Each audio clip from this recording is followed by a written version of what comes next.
आप देख रहे हैं न्यूज आज का इंडिया 24/7 सबसे आगे सबसे तेज।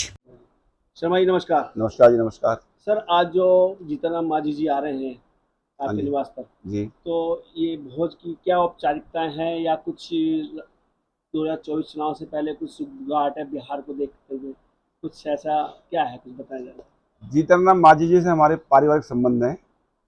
दिल्ली आए हुए थे, मैंने उनको निमंत्रण भेजा जी कि आप थोड़ा टाइम निकाल के मेरे घर पे आओ। उन्होंने निमंत्रण स्वीकार किया और मेरे घर आए। 2 घंटा उन्होंने कम से कम मुझे दिया। यहाँ पे हम लोगों के, सभी लोगों के साथ, चिल्ला गाँव के निवासियों के साथ बैठ के उन्होंने खाना खाया और हमारा सम्मान बढ़ाया जीतनराम मांझी। सर, बिल्कुल अच्छी बात है। मेन चीज़ ये है कि जो एक्स सीएम है, पूर्व सीएम है, उनके मन में तो कुछ कसक होगी कि एक कर्मठ कार्यकर्ता के साथ जा रहा हूँ, तो जाहिर से कुछ ना कुछ तो आपका पद ऐसा बढ़ा हुआ है, आपका जो कद है कुछ तो ऐसा बड़ा है जिसके अंदर जीतनराम मांझी भी यहाँ पर, नहीं तो एक एक्स सीएम भी आपके पास एक स्वीकार कर रहे हैं आपके भोज को। नहीं, कद तो हम तो एक सामान्य कार्यकर्ता हैं भारतीय जनता पार्टी के। जी जीतनराम मांझी जी भी मोदी जी के लिए काम कर रहे हैं, हम भी मोदी जी के लिए काम कर रहे हैं। बिल्कुल बिल्कुल। और हम रात दिन पूरा भारतीय जनता पार्टी के लिए काम करते हैं मिल करके। मैं भी बहुत मेहनत करता हूँ इलाके में। और हम तो मोदी जी के हमारे हैं नेता, हम मोदी जी के लिए काम करते हैं। इसलिए हम चाहते हैं भारतीय जनता पार्टी आए और मोदी जी हमारे दिन रात तरक्की करें। जैसा कि आपको मालूम ही है, पूरे विश्व में आज मोदी जी का डंका बोल रहा है। बिल्कुल बिल्कुल। और हम लोग तो मामूली कार्यकर्ता है हम तो, लेकिन मांझी साहब आए, एक बहुत बड़े हमारे नेता हैं भारतीय जनता पार्टी में, हमारे आगे हैं। और मोदी जी के साथ कदम से कदम बढ़ा के आगे बढ़ेंगे। और हम उनके भी भविष्य की कामना करते हैं कि भविष्य में हमारे मांझी साहब भी काफ़ी सेवा करें भारतीय जनता पार्टी के साथ, मोदी जी के साथ मिलकर। अभी अगर इसमें बात ये सोचें कि हम बिहार में जो चुनाव होने वाले हैं और जिधर सारा गठबंधन वहाँ जुड़ा हुआ है, इकट्ठा उनका गुलदस्ता बन गया, तैयार हो गया है, उस गुलदस्ते में कुछ आपके माध्यम से कोई सेंध तो नहीं लग रही है? नहीं नहीं, मांझी जी तो भाई शुरू से इतने बड़े नेता हैं हमारे, आपको मालूम ही है। हम सेंध की जरूरत ही नहीं है। हम तो खुद ही इतना काम कर रहे हैं लोगों के लिए, इतनी मेहनत कर रहे हैं। आपको मालूम ही है, हमारे नरेंद्र भाई मोदी जी देखो कितना काम कर रहे हैं लोगों के लिए। सबको मालूम है, पूरे देश को मालूम है। बंदरवाट से कुछ नहीं होता, ये बंदर तो आते जाते रहते हैं, लेकिन मोदी जी का कोई मुकाबला नहीं है। आपकी मुस्कुराहट कुछ कहती है। नहीं नहीं, मोदी जी हमारे नेता है और हम बहुत ही अगला इलेक्शन हम बहुत ही अच्छी जोर शोर से जीतेंगे हम लोग। तो ये माना जाए रिकॉर्ड वोटों से जीतेंगे हम। रिकॉर्ड वोट से, रिकॉर्ड वोटों से यानी कि जीतेंगे बिहार में भी आप खुद जी। परचम। पूरा परचम हमारे मांझी साहब लगे हुए हैं। इतनी बड़ी रिस्पॉन्सिबिलिटी उनको हम मोदी जी देने जाएंगे, देंगे। हम कामना करते हैं, मुझे रिक्वेस्ट करते हैं उनको दें, कोई भारी जिम्मेवारी उनको दें, तो वो पूरे बिहार को ही नहीं, पूरे देश को हमारे मांझी जी चलेंगे। ऐसा नहीं है, पूरे देश में हम मोदी जी की मदद करेंगे, मांझी जी। धन्यवाद। तो दोस्तों, ये तो तय हो गया शर्मा जी के शब्दों से कि मांझी जी को अभी 2024 के बाद केंद्र में कुछ बड़ी जिम्मेदारी मिल सकती है। जैसा कि अभी शर्मा जी ने बताया कि बिहार ही नहीं, केंद्र में एक बड़ी जिम्मेदारी मिलेगी। शायद कुछ ना कुछ तो ऐसे हैं जो अभी बहुत कुछ राज शर्मा जी से मिलेंगे। आगे फिर किसी वीडियो में इनके साथ वार्तालाप करेंगे। तब तक एक अंतर हो रही है।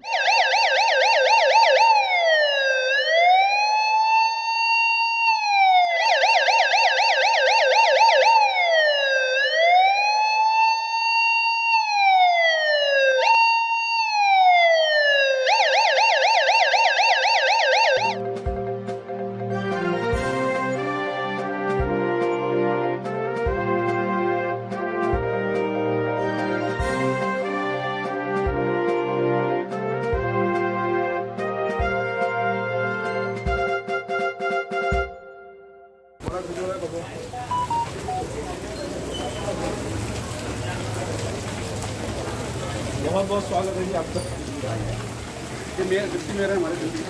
जीतनराम मांझी जिंदाबाद, जीतनराम मांझी जिंदाबाद, जीतनराम मांझी जिंदाबाद।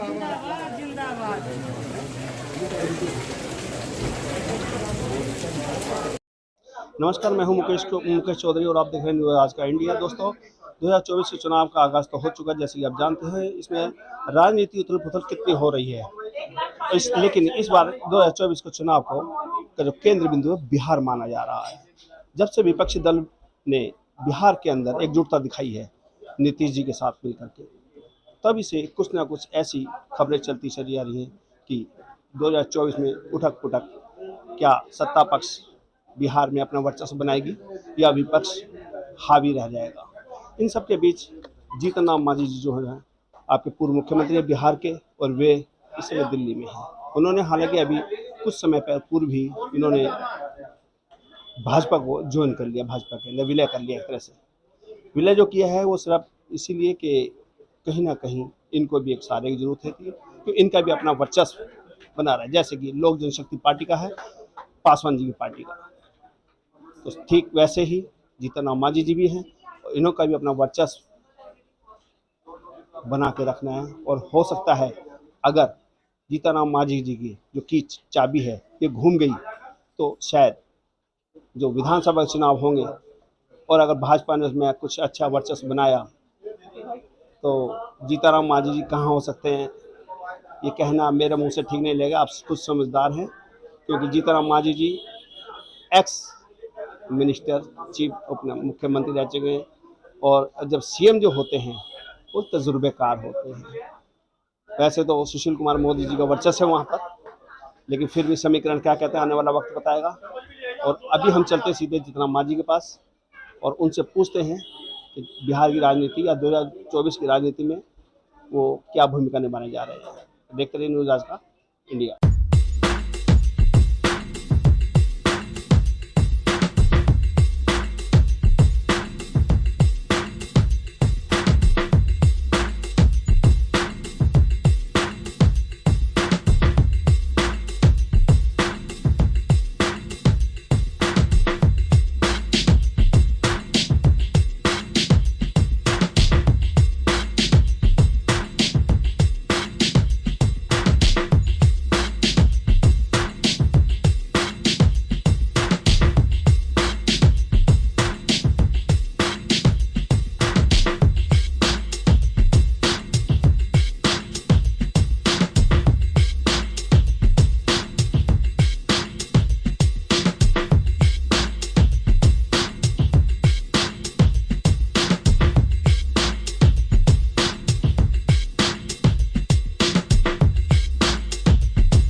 लीडो की शाम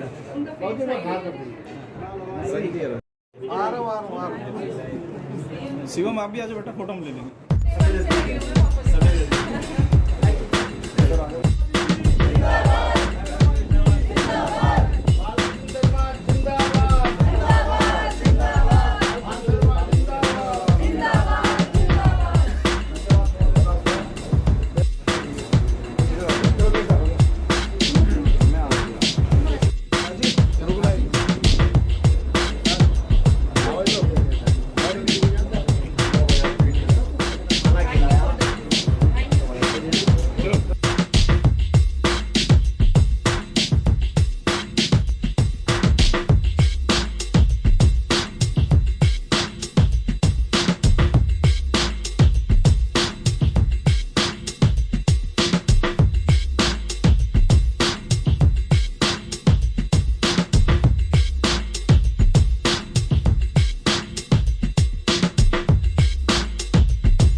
2024 का चुनाव का आगाज हो चुका है और इस बार जो चुनाव का आगाज है उसका केंद्र बिंदु है बिहार।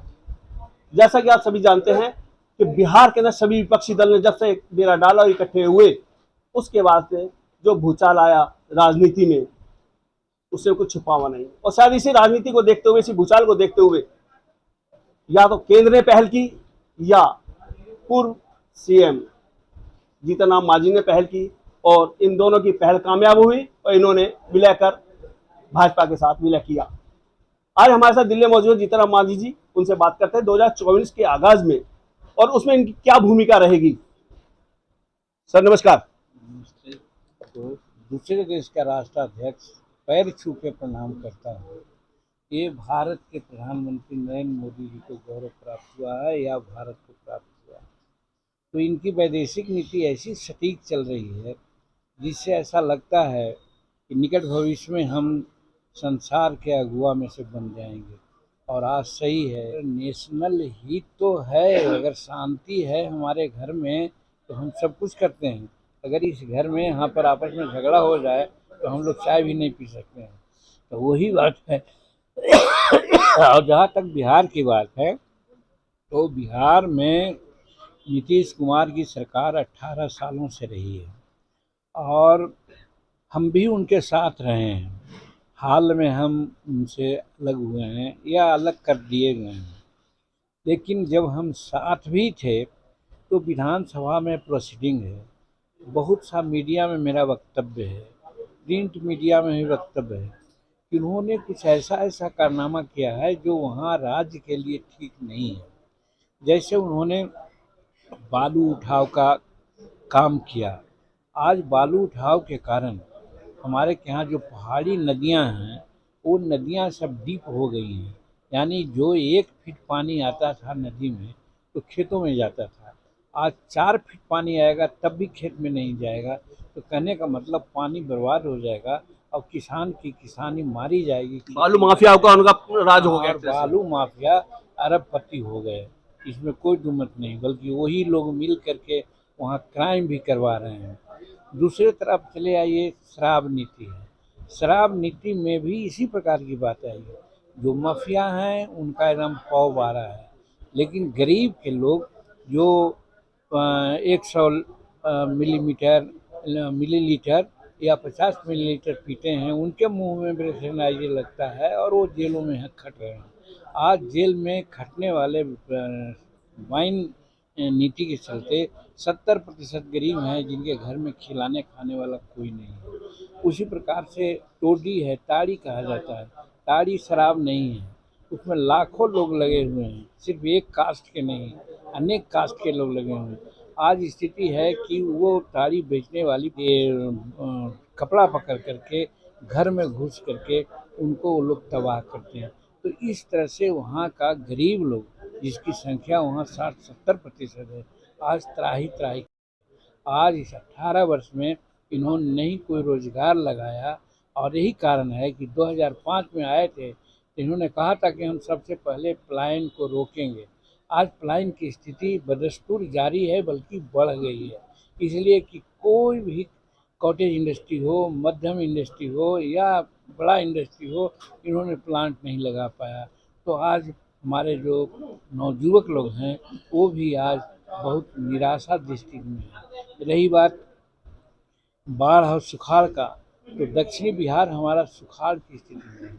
उसको ठीक करने के लिए जब हम मुख्यमंत्री थे तो हमने सोन से एक पानी कैनल निकाल करके फल्गु में गिराते, फल्गु में ले करके मोकामा टाल में ले जाते तो 8 जिला को पानी का सप्लाई होता, उनका वाटर लेवल बढ़ता।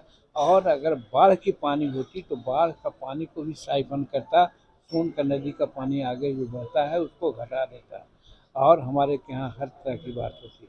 आज उसको न करके वो उल्टी गंगा बहाए हैं।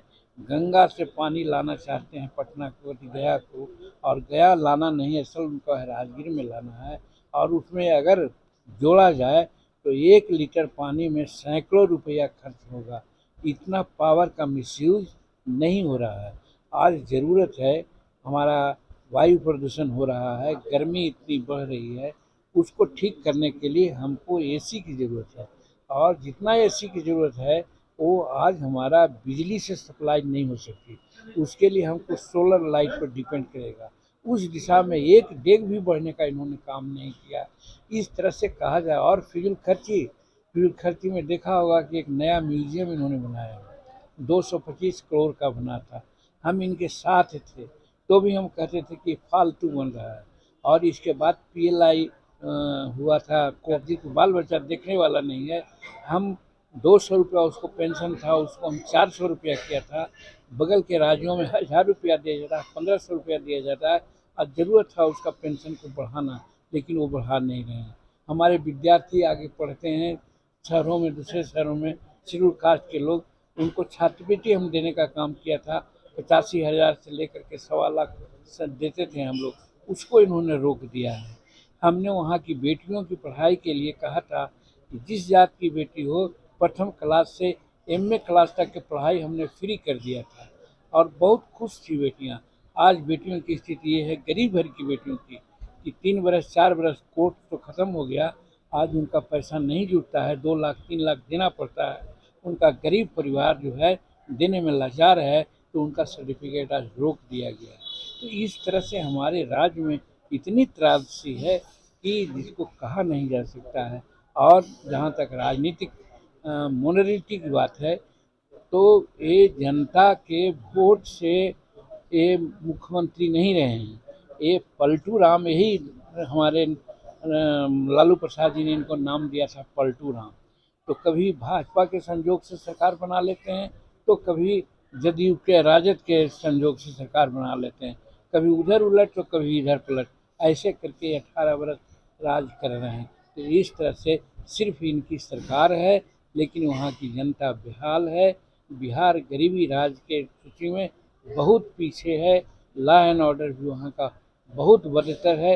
ये स्थिति है। इसको देखते हुए चाहे पार्लियामेंट का चुनाव हो या विधानसभा का चुनाव हो, बिहार की जनता सोच लिया है कि उसको क्या करना। सर, लालू जी की आपने बात करते हैं, पलटू राम बोला, तो उन्हीं पलटू राम जी के साथ आज उनके पुत्र तेजस्वी यादव जी के इतने बढ़िया मधुर संबंध हैं, तो उसके आपका क्या कहना होगा? हालांकि 2024 में आप देखने पड़ेगा सेगमेंट क्या होंगे। बहुत बातें आपको हमने कह दी और बहुत बातें नहीं कही जाती है। सारी बात हम अभी जस्ट वहाँ से निकले हैं, और सारी बात अगर कहेंगे तो लोग यही न बहुत दूर कहेगा तक जाएगी। कि उस समय आप क्या कर रहे थे। लेकिन ये सच्चाई है कि अपने बात पर ये नहीं रहने वाले हैं। हम लोग भी कहते हैं कि आपने कहा था कि तेजस्वी प्रसाद को मुख्यमंत्री बनावेंगे, और संभवतः 2023 आपने टारगेट ईयर दिया था। किसी न किसी रूप में कहीं दूसरे गठबंधन से न भी इनका साठगांठ हो, उसमें हो सकता है कि मुख्यमंत्री के कुर्सी से इनको कुछ कंप्रोमाइज़ करना पड़े, लेकिन तेजस्वी को मुख्यमंत्री नहीं बनावेंगे ऐसा लगता है। मैं तो कहता हूँ कि अगर आप बात के सचमुच में पक्का आदमी हैं तो आप तेजस्वी को मुख्यमंत्री बनाइए, लेकिन ये नहीं बनाएंगे। नहीं बनाएंगे ये। नहीं बनाएंगे। अच्छा, 2024 का अगर बात करते हैं, वहाँ पे भाजपा कितना प्रदर्शन कर पाएगी आपके साथ मिलकर, आपकी पार्टी के साथ मिलके? देखिए, मैं ये कहना चाहता हूँ कि जितनी सारी बातें हमने कही, वे सारी बातें वर्तमान सरकार के पक्ष में नहीं जाती है। तो सेकंड अल्टरनेटिव वहाँ देने वाला कौन है? अगर कोई थर्ड फ्रंट बन करके रहती है तो उसका भला हो सकता है, वो लाभ ले सकता है। लेकिन अभी जो सिनारियो है उसमें भाजपा के अलावा कोई नहीं है।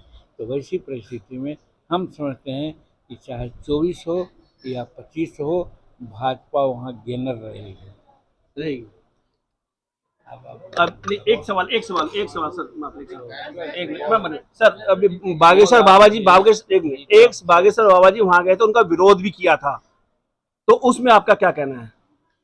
देखिए, हम गरीब घर में पैदा हुए हैं। आज मेरे हाथ में अंगूठी नहीं है, माला नहीं है, बद्धी नहीं है, टीक में नहीं रखता हूँ। प्रभु सत्ता में मैं विश्वास करता हूँ, लेकिन ढोंग में विश्वास नहीं करता हूँ।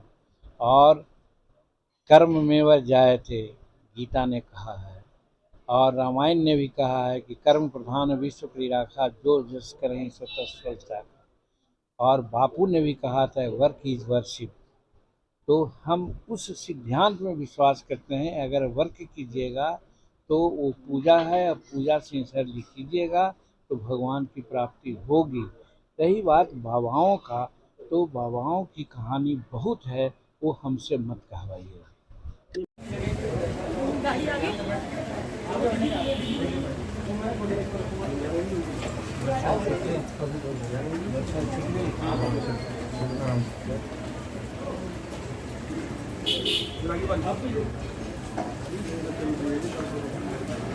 जीतन राम मांझी, सुरेंद्र मेहरोलिया, अदिति बहन,